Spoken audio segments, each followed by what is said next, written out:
এই আশঙ্কা করেছিলাম যে রাজ্য সরকার এবং নির্বাচন কমিশন তারা অবাধ এবং সুষ্ঠ নির্বাচন করার ক্ষেত্রে তাদের যে ভূমিকা তা তারা পালন করবে।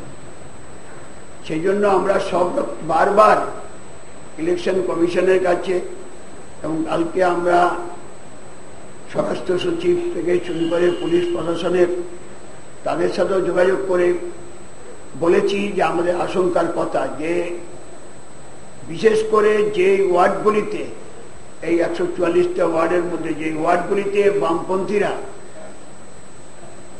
2010-এর পুর নির্বাচনে জিতেছে, এমনকি 2014 সালের লোকসভা নির্বাচন তৃণমূলের চেয়ে বেশি ভোট পেয়েছে, যে বুথগুলিতেও তৃণমূলের চেয়ে বেশি ভোট পেয়েছে, এগুলিকে টার্গেট করে তারা ভোটদাতাদের ভোট কেন্দ্রে যেতে বাধা দেওয়া, পোলিং এজেন্টকে যেতে না দেওয়া, আগের দিন রাত থেকেই থ্রেট শুরু হয়েছে। এবং এটাও দেখেছি যে পোলিং এজেন্টদের মারধরও করেছে। আমরা আগের দিন আপনাদের বলেছি ইলেকশন এজেন্টকে হুমকি দিয়েছে।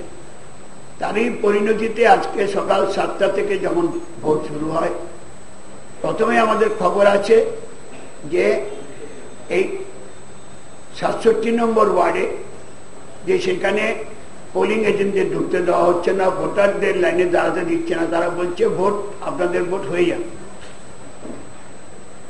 এই কাজ করার জন্য সমাজ বিরোধী এই তৃণমূল আগে থেকেই জোগাড় করেছে। সেটাও আমরা নির্বাচন কমিশনকে বলেছিলাম যে বাইরে থেকে আসছে।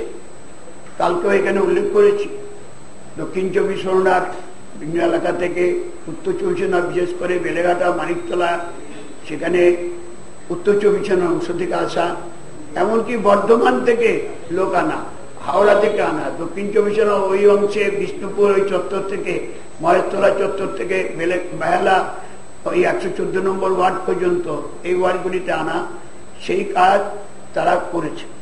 তার জন্য আমরা সকালেই একথা বলেছি, আপনারা দেখেছেন যে আমাদের এর ফলে তা সত্ত্বেও বামপন্থীরা কর্মীরা তারা দাঁতে দাঁত দিয়ে লড়াই করেছে যাতে এই ভোটের অধিকার প্রয়োগ করা যায়। এর জন্য আক্রান্ত হয়েছেন আমাদের মানিকতলা জোনাল কমিটির সদস্য তাপস চ্যাটার্জি, আক্রান্ত হয়েছেন সেখানে তাপস গুহরায় একটা লোকাল কমিটির সম্পাদক, আক্রান্ত হয়েছেন 1 নম্বর ওয়ার্ড থেকে 110-12 নম্বর ওয়ার্ড পর্যন্ত, সেখানে পলাশ থেকে শুরু করে ওখানে 8-9 জন কমরেড আহত হয়েছেন। সাম্য গাঙ্গুলি, কান্তি গাঙ্গুলির ছেলেকে, কান্তি গাঙ্গুলিকে গতকাল আক্রমণ করেছে, আজকে তার পুত্র সাম্য গাঙ্গুলির উপর আক্রমণ করেছে।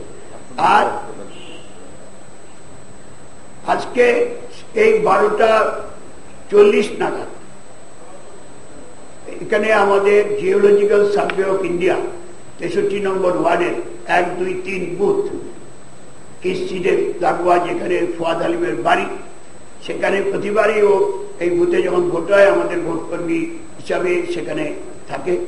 আজকে তাকে লক্ষ্য করে গুলি চলে, কোন রকমে সে মাথাটা হঠাৎ করে যখন লক্ষ্য করছিল যে কয়েকজনকে তাক করেছে, ও বসে পড়ে, অনেক লাইফ সেভ হয়।